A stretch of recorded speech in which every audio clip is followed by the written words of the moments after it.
Russia has warned of severe retaliation against Western assets in response to the freezing of Russian funds by Western nations. The stakes are high, with Western assets in Russia valued at approximately $194 billion, including $32 billion owned by U.S. companies and $90 billion held by European entities. On December 16, 2024, the European Union introduced its 15th sanctions package against Russia, marking a major escalation in the ongoing economic conflict. In retaliation, the Kremlin has implemented several measures targeting Western businesses. These include a mandatory 50% discount on assets sold by unfriendly countries to Russian buyers, a 15% exit tax on companies leaving Russia, and restrictions on profit repatriation through special C accounts. Furthermore, Russia has already taken direct action against Western firms, seizing over €700 million from 3 Western banks, expropriating assets from companies like Carlsberg and Danone, and placing Italian firm Ariston and German company B. Hoster under Gazprom's temporary external management.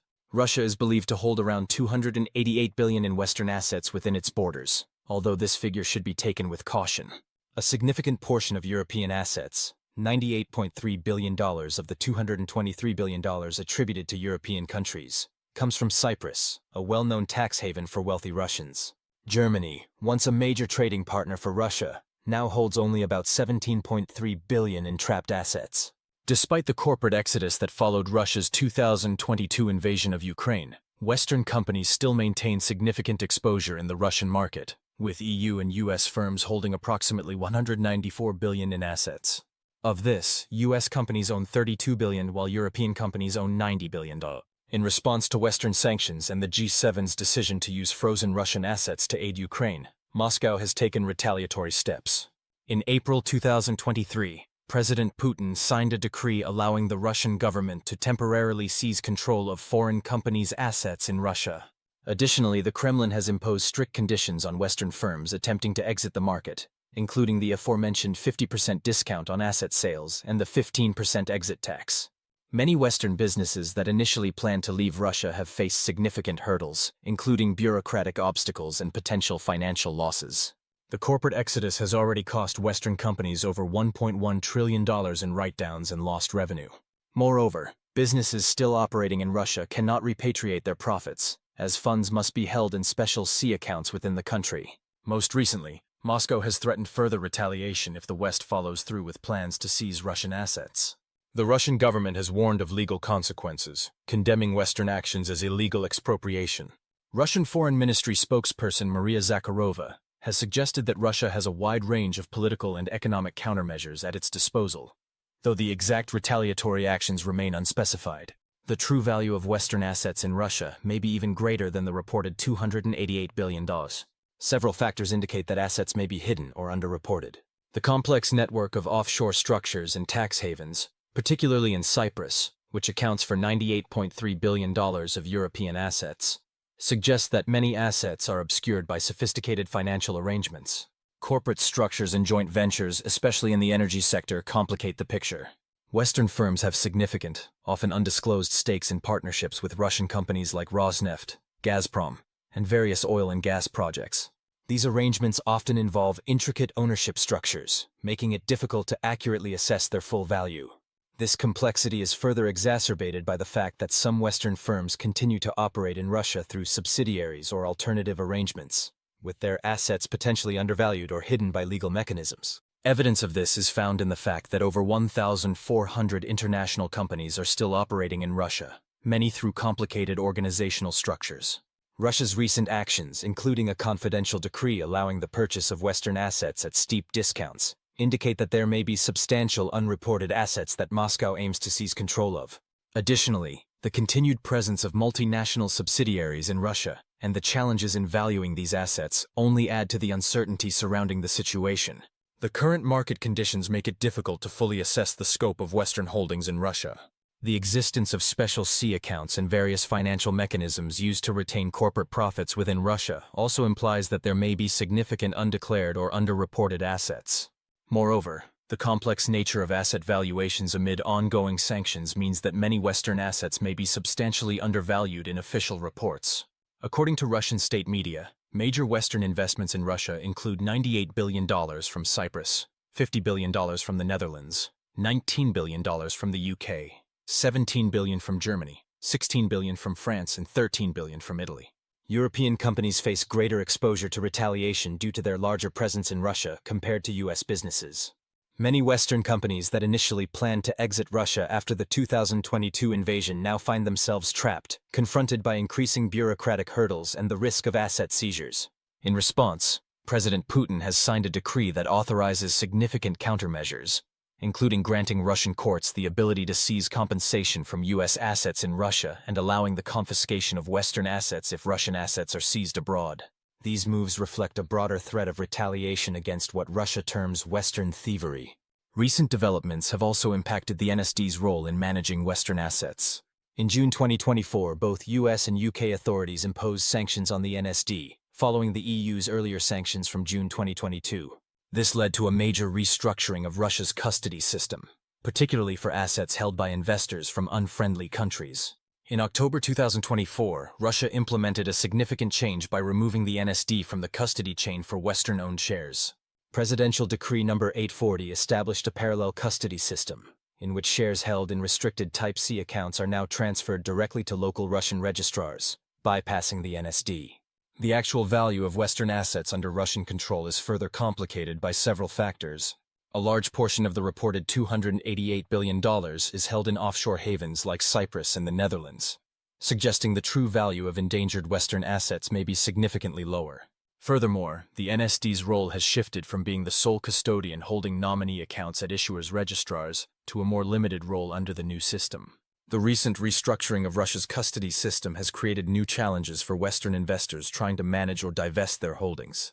These assets are now subject to strict controls, including mandatory approvals from Russian authorities for any transactions.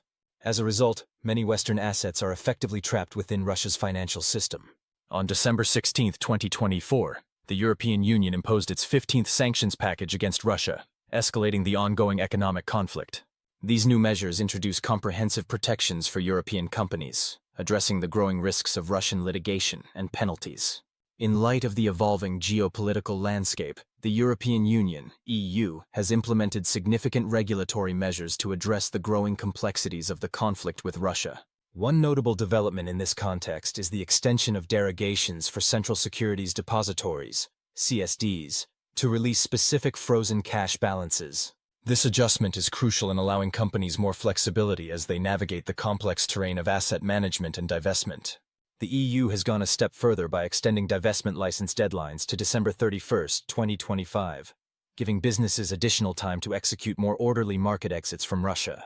This extension offers a much-needed opportunity for companies to manage their divestment strategies while minimizing potential financial risks. The financial ramifications of this ongoing conflict are substantial, with Russia currently holding around $288 billion in Western assets through its National Settlement Depository. On the other hand, the G7 nations, along with their allies, have frozen approximately $300 billion in Russian sovereign assets. Of these, European jurisdictions control over $220 billion, highlighting the significant influence that the EU and its partners hold over Russian financial resources. In response to these sanctions, Russia has implemented increasingly severe retaliatory measures targeting Western businesses. One of the most recent actions includes placing well-known German company Bosch and Italian firm Ariston under temporary external management by Russia's state-owned Gazprom. Moreover, Russia continues to enforce stringent exit conditions for Western companies, including a mandatory 50% discount on asset sales, a 15% exit tax, and requiring government commission approval for any business departures. These measures are part of a broader strategy by Russia to tighten control over foreign companies, while simultaneously stalling their exit from the Russian market. This environment has created significant challenges for companies trying to disengage from Russia, as they face steep financial penalties and a maze of bureaucratic hurdles.